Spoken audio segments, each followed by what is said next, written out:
কাউন্সিলরের অনুমতি নিয়েই গাছ কেটে ফাঁকা এলো বন দপ্তর। এলাকার কাউন্সিলরের অনুমতি নিয়েই নিজেরাই নিজেদের উদ্যোগে দুদিন ধরে গাছ কেটে ফাঁকা করে দিলেন বাসিন্দারা। খবর গেল বন দপ্তরের কাছে। বন দপ্তর এসে বাজেয়াপ্ত করলো গাছ কাটা যন্ত্রাংশ সহ সমস্ত কাজ। শুরু হলো আইনি ব্যবস্থা নেওয়া। ঘটনাটি ঘটেছে রবিবার সকালে মেদিনীপুর শহরের হবিপুর চৌধুরী পুকুর এলাকায়। মেদিনীপুর পৌর এলাকার ৮ নম্বর ওয়ার্ডের অন্তর্ভুক্ত ওই এলাকা। স্থানীয় বাসিন্দা যিনি ওই গাছ কাটার উদ্যোগ নিয়েছিলেন তিনি জানাচ্ছেন, গাছগুলি অনেকটাই লম্বা হয়ে গিয়েছিল, যে কারণে বিপজ্জনক পরিস্থিতি তৈরি হয়েছিল। ঝড়ের সময় গাছগুলি ভেঙে লোকের বাড়িতে পড়ে যাওয়ার সম্ভাবনা হয়েছিল। তাই বন দপ্তরের কাছে আবেদন করেছিলাম গাছ কেটে নেওয়ার জন্য। বন দপ্তর কোনো সাড়া দেয়নি দেখে স্থানীয় লোকজনের গণস্বাক্ষর করিয়ে কাউন্সিলরের অনুমতি নিয়ে গাছ কেটেছিলাম। ওই এলাকার কাউন্সিলর হলেন ইন্দ্রজিৎ পানিগ্রাহী। তিনি বললেন, গাছগুলি সত্যি বিপজ্জনক পরিস্থিতি তৈরি হয়েছিল। বন দপ্তর আবেদন করেছিল, কিন্তু তারপরেও দেরি হচ্ছে দেখে মানুষের স্বার্থে এবং বিপদ এড়াতে আমি বলেছিলাম সবার অনুমতি নিয়ে গাছ কেটে নাও। সে মতো স্থানীয়দের গণস্বাক্ষর করিয়ে গাছ কেটে নিয়েছিল। ঘটনার খবর পেয়ে বন দপ্তরের মেদিনীপুর বন বিভাগের আধিকারিকরা এসে সমস্ত কেটে ফেলা গাছ বাজেয়াপ্ত করেছে। বাজেয়াপ্ত করা হয়েছে গাছ কাটার বিভিন্ন যন্ত্রাংশ। আইনি ব্যবস্থা নেওয়া হচ্ছে বলেও জানা গিয়েছে।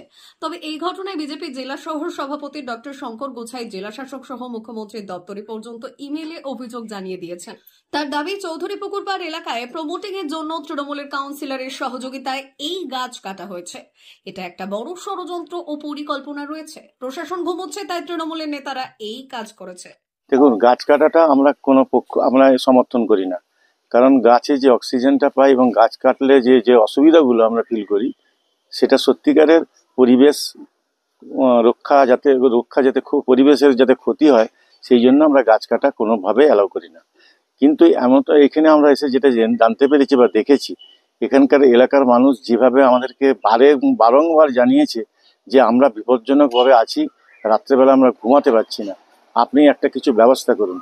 তো ঘরের যে আমাদের যে গাছের যে মালিক, যার জায়গার উপর গাছগুলি আছে, তারা ডিএফওকে অনেক আগেই জানিয়েছে, তার রিসিভ কপিও আছে, এবং পৌরসভাকেও জানিয়েছে। পৌরসভাও বলেছিল কাউন্সিলরের সঙ্গে কথা বলতে।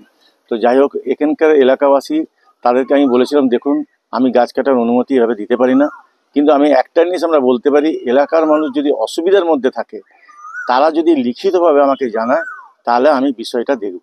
তারা যখন লিখিত জানিয়েছিল, এবং আমি তাতেও একটু গড়িমসি করেছিলাম যাতে কোনো ডাল টাল ছেঁটে করার।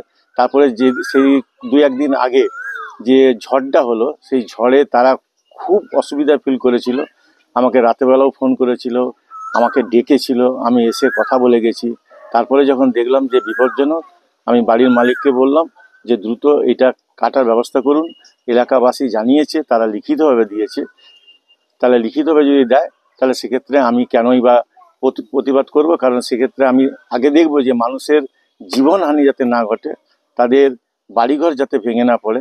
সেই জন্য আমি বলেছিলাম, ঠিক আছে, ওনারা যখন সবাই চাইছেন, তাহলে গাছটা কাটার ব্যবস্থা আপনি করুন। ডিএফওর তরফ থেকে কি সদুত্তর পেয়েছে?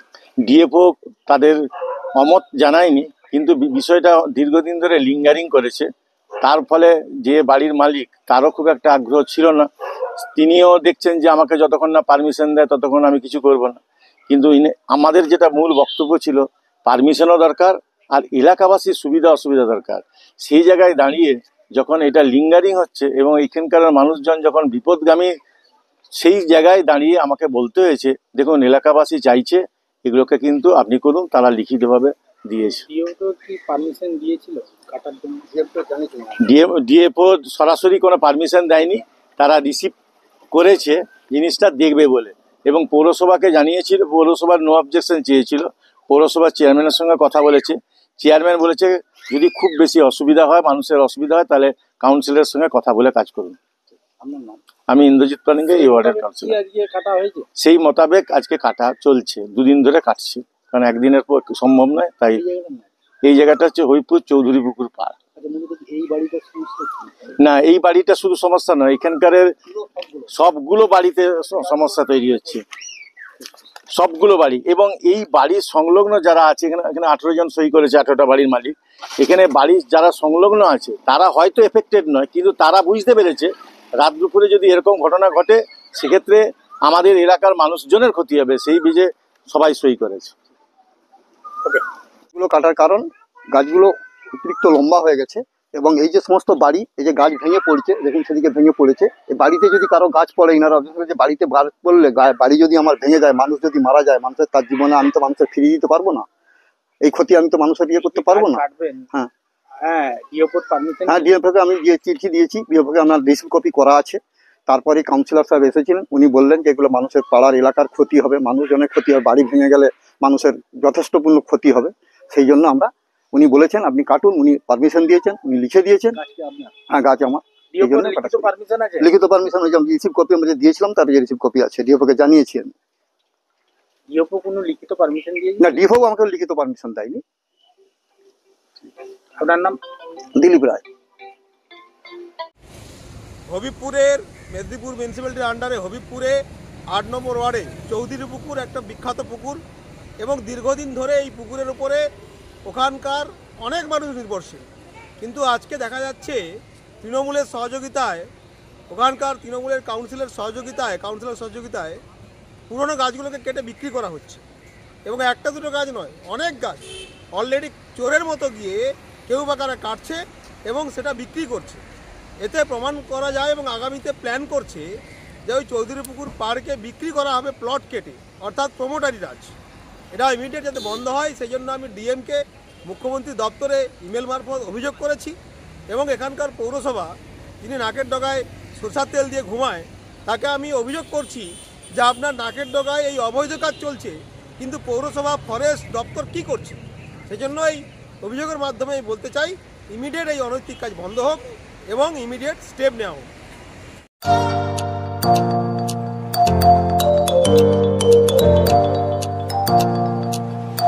উন্নত ও অত্যাধুনিক চিকিৎসা পেতে আর দূরে নয়, আপনাকে আসতেই হবে জেলার বৃহৎ মাল্টি স্পেশালিটি হসপিটালে, ওম হসপিটাল, ললাট, পশ্চিম মেদিনীপুর।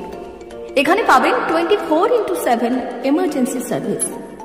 এখানে চিকিৎসার ক্ষেত্রে সমস্ত রকম অত্যাধুনিক পরিষেবা পাবেন। এখন থেকে আর বাইরে যাওয়া নয়, একেবারেই কাছে সমস্ত চিকিৎসা পরিষেবা পেতে চলে আসুন ওম হাসপাতাল। রোগী ভর্তি, অপারেশন, আউটডোরে রোগী দেখানোর সুব্যবস্থা। এখানে ICCD, HDD, dialysis unit, burn ইউনিটের পরিষেবা পেয়ে যাবে। এছাড়াও general surgery, gastro surgery, onco surgery, orthopaedic, spine surgery প্রভৃতির ব্যবস্থা পেয়ে যাবে। কলকাতা, কটক, ভুবনেশ্বর এলাকার প্রখ্যাত চিকিৎসক ও সার্জেনরা এখানে রোগী দেখছেন।